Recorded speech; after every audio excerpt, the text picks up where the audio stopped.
Mesdames et messieurs, bonsoir et bienvenue au journal sur Agri TV. D'abord, les titres. Le financement agricole en question à Yaoundé.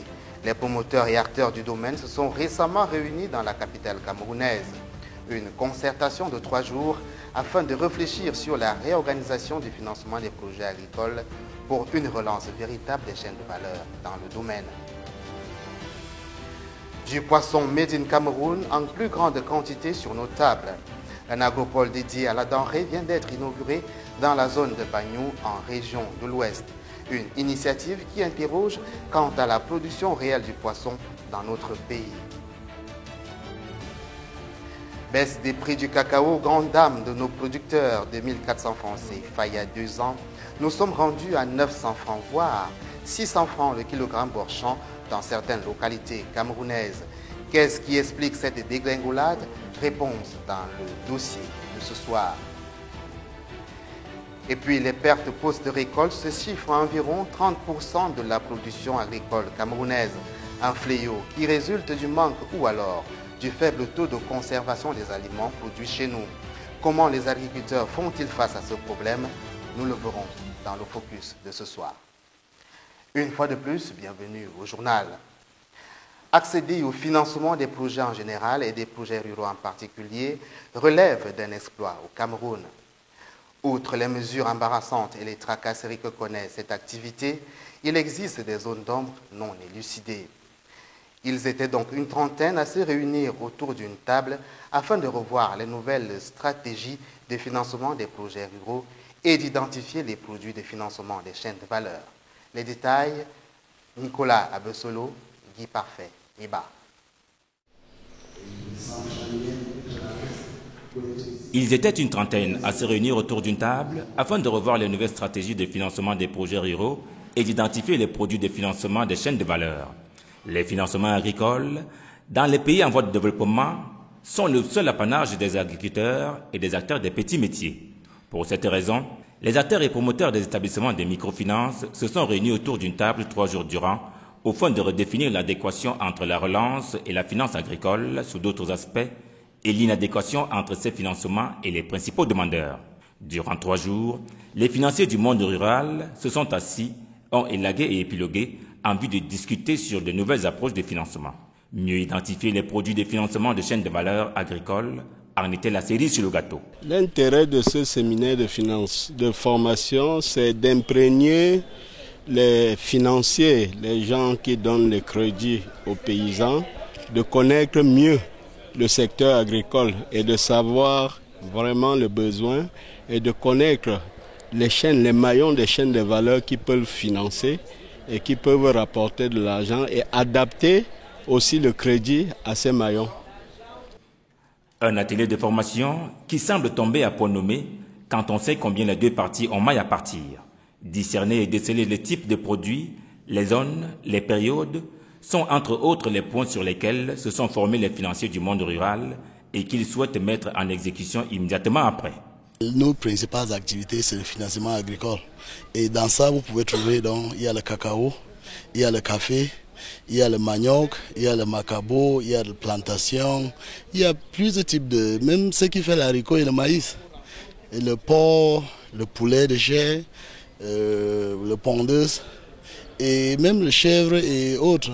Nous sommes au village. Et ce cycle, quand nous venons dans une formation telle que celui-ci, ça permet en sorte que nous pourrons être encadrés en ce qui est le cycle de ces activités et comment mieux les financer. Du moins, au sortir de ces 3 jours d'atelier, l'on peut s'attendre à voir des financiers plus ouverts et plus sensibles aux attentes du monde rural. Toute chose qui ne fera que le bonheur des agriculteurs. Le programme Agropole Cameroun a encore fait parler de lui dans la localité de Bagnou, dans le département d'une des régions de l'Ouest, en inaugurant un bassin de production aquacole qui a mobilisé un peu plus de 500 millions de francs CFA. Un fait d'armes de plus pour ce programme gouvernemental qui n'élude pourtant pas la question de la productivité piscicole camerounaise, régulièrement en berne et à laquelle les efforts des pouvoirs publics peinent à trouver la pirouette indispensable pour stimuler la révolution tant souhaitée. Analyse André-Marie Mbida. Voici une révolution que l'on ovationne depuis quelques jours ici à Banyoun, dans l'arrondissement de Bazou, région de l'Ouest. Des étangs piscicoles y ont été inaugurés et c'est pas moins de 580 millions de francs qui ont été mobilisés pour assouvir les exigences alimentaires de près de 3000 personnes qui attendent un bouillon de silure après le cross-country du matin. Un coup d'éclat, l'énième depuis 2012 du programme Agropole Cameroun. Dans les bureaux du ministère de l'Économie, de la Planification et de l'Aménagement du territoire où il est logé, on vous le présente comme une réparatrice pirouette dont l'indispensabilité sert à réduire les déficits de production dans le secteur de l'agriculture et à limiter les importations de certaines denrées alimentaires. Le lancement solennel de cet agropole est une réponse concrète d'une recommandation du chef de l'État, son Excellence Paul Biya, au comice agro-pastoral de Bolova, lui qui a instruit de mettre sur pied l'agriculture de seconde génération. L'investissement de l'État a atteint les 10 milliards de francs et au fil des années, il y a eu un accroissement du volume de production des bassins piscicoles sur cette tombe où dorment nos pères.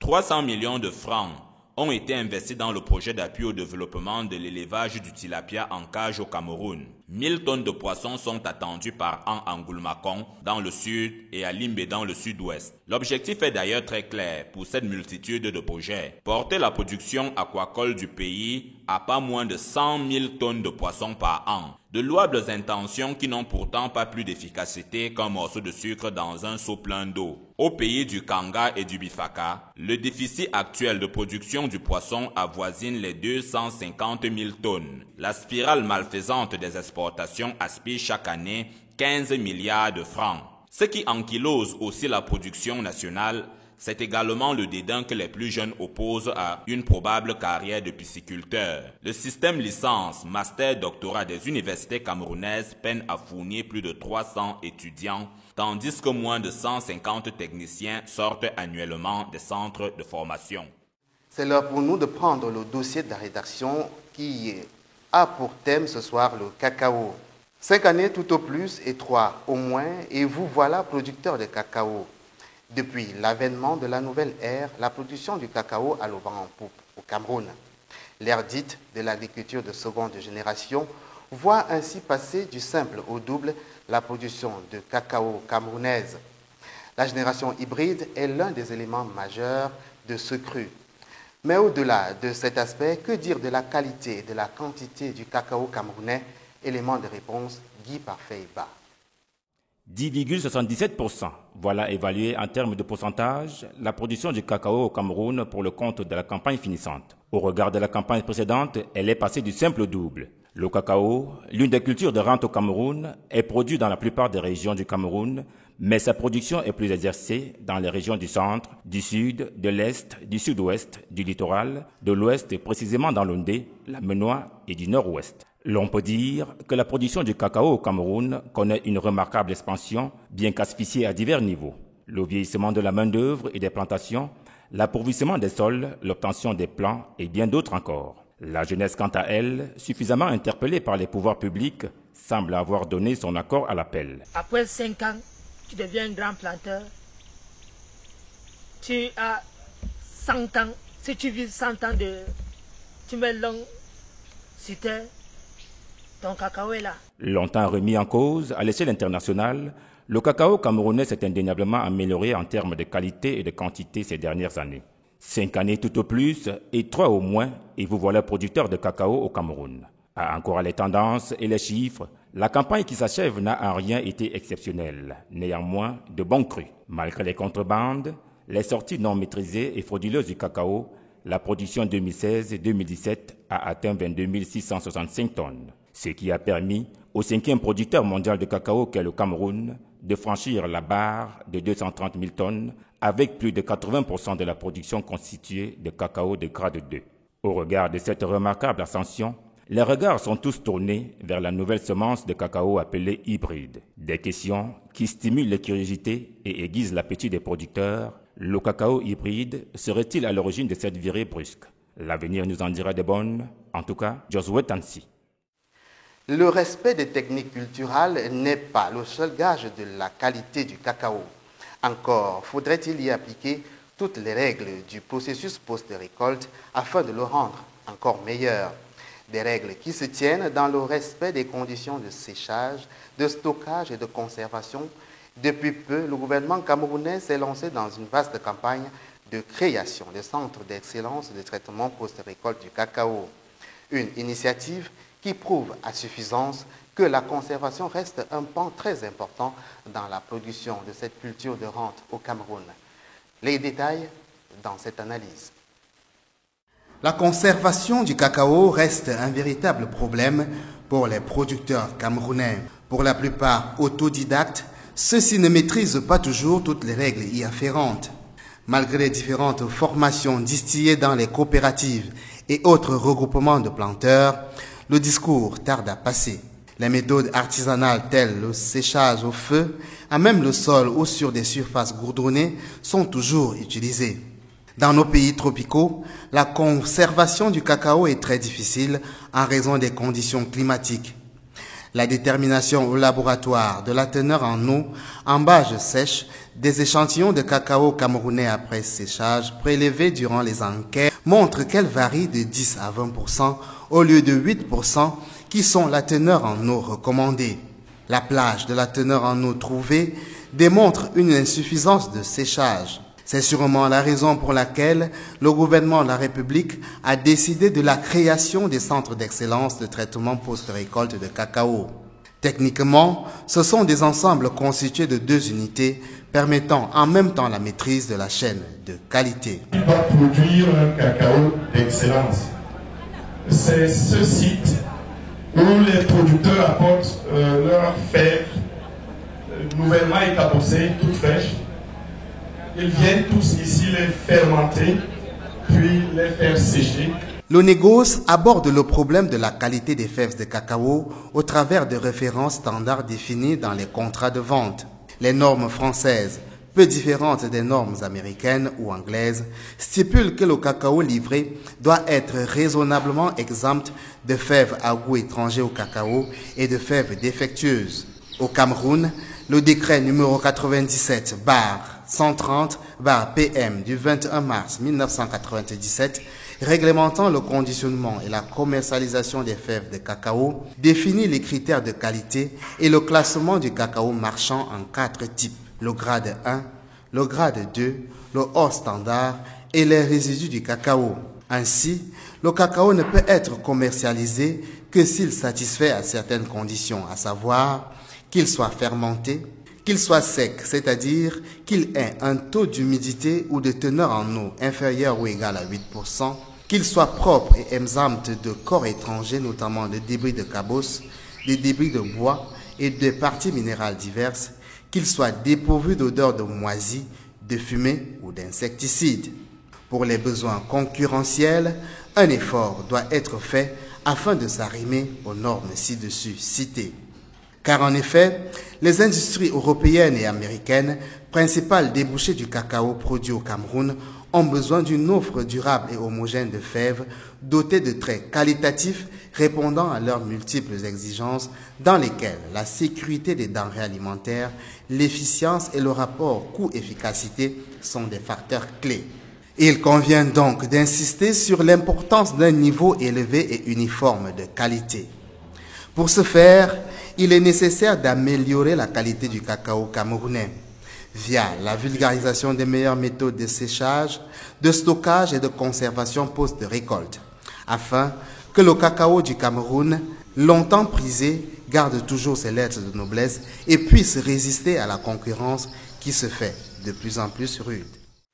Véritable vache à lait, comme qui dirait, le cacao attise indubitablement pas mal de convoitises. Ces dernières années, les acheteurs ont même laissé prospérer le phénomène d'achat intermédiaire, pas toujours bon pour les producteurs.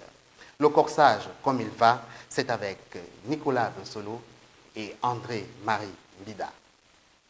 Dans les bourgades de la République où le cacao est un privilège qui fait des fortunes dans les familles, Le coxage est un vocable qui appartient à tous les lexiques. Les cacaoculteurs vous avoueront, évidemment à huis clos, qu'il s'agit d'une réalité à laquelle l'on est un peu astreint quand l'heure est venue de rentabiliser le labeur de toute une année. Le décor, depuis des lustres, gravite autour du même scénario. Une camionnette qui parcourt les pistes mal entretenues des villages, ceux qui en sont les passagers, ou si vous voulez les coxeurs, qui préfèrent la silencieuse discrétion de la nuit, et des producteurs à qui l'on impose une braderie qui rafle des kilogrammes de fèves contre une misère à peine suffisante pour régler la facture des prochains intrants. Pourtant, l'achat clandestin du cacao est une détestable pratique qui tire l'essor de la filière vers le bas. Évidemment, une telle réalité plombe les statistiques et les pertes sont énormes. Et pourtant, c'est un malheur, comme tous les autres, qui ne vient jamais seul. Les causes sont d'ailleurs connues depuis longtemps. Le mauvais état des routes reliant les plantations au village, l'usage inapproprié des produits phytosanitaires par les planteurs, très souvent ignorant des prix du kilo de cacao sur le marché local. Toujours aux planteurs, il est également reproché le séchage des fèves sur le goudron et le non-respect des ventes le jour du marché. Une situation désastreuse qui pourrait quitter les vergers très bientôt pourtant. La riposte du ministère de l'Agriculture et du Développement rural prévoit un accompagnement des producteurs, notamment dans l'utilisation des produits phytosanitaires homologués par lui. Il y a aussi le volet répressif qui sévira bientôt, à travers notamment des actions de saisie qui seront entreprises dans les marchés proches des bassins de production, aux fins de lutter contre le coxage. Depuis la campagne cacaoyère 2016-2017, le cacao se vend de plus en plus moins cher sur le marché mondial. Au Cameroun, la campagne cacaoyère passée a été la pire des 5 dernières années. Entre le début et la fin de cette campagne, le prix du kilogramme Borchamp a officiellement connu une décote de 500 francs CFA, passant de 1400 à 900 francs CFA. Au début de cette campagne 2017-2018, le prix du kilogramme a encore chuté, atteignant le seuil critique de 875 francs CFA. Une situation pas du tout supportable pour les producteurs, comme le montre cette analyse. Les producteurs de cacao africains et partant ceux du Cameroun sont aux abois. Ils ont appris avec dépit la baisse de moitié du prix de leurs produits au cours de la campagne allant de 2016 à 2018. Déjà, depuis la seconde moitié du mois de juillet 2017, les prix Borchamp du cacao au Cameroun ont connu un frémissement, descendant sous la barre de 900 francs CFA. Selon les prix de référence communiqués par le système d'information des filières, SIF, ce montant culmine à 875 francs CFA depuis lors et reste d'actualité depuis le lancement de la nouvelle campagne le 25 août 2017 dernier dans la localité d'Ntui, dans le centre. Pourtant, au lancement de la précédente campagne entre août et septembre 2016, le kilogramme de cacao se négociait à 1400 francs CFA selon les statistiques compilées par l'interprofession cacao-café, ce qui révèle une différence de 525 francs CFA. Cette tendance baissière des prix du cacao, qui accourt depuis plusieurs mois, est la conséquence d'une surproduction estimée à environ 380 000 tonnes par l'International Cocoa and Coffee Organization, l'instance fêtière du cacao mondial. À cette surproduction, il faut ajouter, indique la même source, la baisse de la demande des transformeurs. Tenez par exemple, la semaine dernière, les cours du cacao ont encore chuté sur les principales places boursières. Ils sont passés sous la barre de 1900 $ de la tonne, soit environ 1056 francs CFA le kilo, son niveau le plus bas depuis le mois d'octobre. À New York, le cacao a terminé le vendredi 8 décembre à près de 1049 francs CFA le kilogramme, contre 1134 francs le kilogramme 7 jours plus tôt. À Londres déjà, les marchés à terme ont terminé à 1037 francs CFA le kilogramme contre 1110 francs le kilogramme vendredi 1er décembre 2017. Depuis le début de la nouvelle campagne, la chute des cours est d'environ 11% sur les marchés. Sur place au Cameroun, les initiatives entreprises pour la campagne 2017-2018 par le gouvernement à travers l'instauration de la prime qualité qui est versée aux acteurs qui se seront démarqués par la qualité de leur production et les centres d'excellence contribueront certainement à endiguer ce problème. Nous voici rendus au focus de ce soir qui parle des pertes post-récolte qui se chiffrent à environ 30% de la production agricole camerounaise. un fléau qui résulte du manque ou alors du faible taux de conservation des aliments produits chez nous. Comment les agriculteurs font-ils face à ce problème? La réponse dans le focus de ce soir que signent Théophile Njangué et André Marimbida. Dans les livres d'agronomie, les pertes post-récolte constituent une abondante littérature dont la lecture vous coûtera un week-end entier. C'est que le problème est une préoccupation qui a fait frémir même la très scrupuleuse FAO qui estime les dites pertes entre 30 et 40%. Sous le ciel américain, les rapports du département de l'agriculture apprennent que c'est près d'un tiers de la nourriture produite qui échappe à l'efficacité des ménagères dans les cuisines. Le long de la chaîne de valeur agricole, c'est un ensemble qui va de la culture dans les champs jusqu'à dans l'assiette du consommateur. Quand vous ouvrez le chapitre des causes, c'est d'abord dans les fermes où les facteurs de perte sont énormes. Il y a notamment les conditions de culture qui préoccupent et qui acculent les récoltes au pourrissement inévitable. L'eau, qui est essentielle pour assurer la photosynthèse et la transpiration des plantes, est très souvent inaccessible à certains sols. Et souvent, quand il y en a trop, notamment par le truchement d'un excès de pluie ou d'une irrigation mal conduite, la putréfaction dont personne n'a voulu survient. À cela, l'on ajoute un usage abusif d'engrais, les mauvaises herbes et la médiocrité des connaissances culturelles des producteurs. Il y a également le malheur qui arrive à ces denrées bien loin des bassins de production. Nous sommes là, loin de la ferme, et pourtant d'autres dangers planent. Souvenez-vous que les fruits et les légumes, par exemple, contiennent une moyenne de 75% d'eau. Autrement dit, quand ces réserves s'épuisent, bienvenue les pourritures. Les aléas de la fermentation surviennent également quand les produits récoltés sont privés de respiration. Et que dire donc des maladies, entre autres causées par les champignons et les bactéries. Le cas également du mûrissement qui suit la sénescence et la décomposition des fruits. Pour résorber la catastrophe, la prévenance des espèces suggère une amélioration des méthodes de culture. Il s'agit d'un désherbage rigoureux et d'une hygiène des cultures. Il y a également la nécessité d'utiliser de nouvelles technologies à l'instar des installations de séchage, d'égrainage et de stockage et l'adoption de nouvelles dispositions de commercialisation telles que la commercialisation collective. Évidemment, les atouts sonnants et trébuchants contribuent et pas qu'un peu. L'exemple le plus remarquable est vieux de 3 ans. Un accord qui avait été signé entre le Maroc et l'Organisation des Nations Unies pour l'alimentation et l'agriculture et qui décrétait la mobilisation de pas moins de 99 000 $ américains pour lutter contre le gaspillage de nourriture. C'est en partageant les peines des agriculteurs que nous mettons un terme à cette édition du 20h sur AgriTV. Merci à toutes les équipes techniques et rédactionnelles qui l'ont préparée. Merci surtout à vous, chers téléspectateurs, de nous avoir suivis. L'information continue sur notre portail www.agritv.cm. Vous servir fait notre plaisir. Bonsoir et à bientôt.